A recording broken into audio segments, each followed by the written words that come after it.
মাহে রমজান সামনে, এবারের রমজানে টার্গেট নাও 30 দিনের রোজার মাধ্যমে দিল থেকে আল্লাহর কাছে এইভাবে 30টা দিন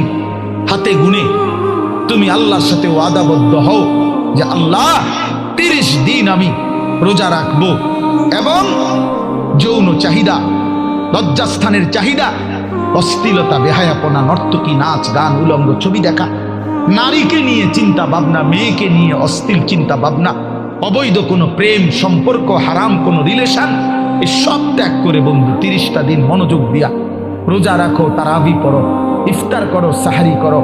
তাসবিহ পড়ো, তেলাওয়াত করো, কোনো আলেমে দ্বীনের সাথে উঠা বসা করো, ইমাম সাহেবের সাথে সম্পর্ক করো। ইনশাআল্লাহ দেখবা আল্লাহ চাহে তো 30 দিনের মাথায় আল্লাহ বলেন লাআল্লাকুম তাত্তাকুন, আমি আল্লাহ ওয়াদা দিলাম মোমেন তোকে মুত্তাকি বানিয়ে দেব।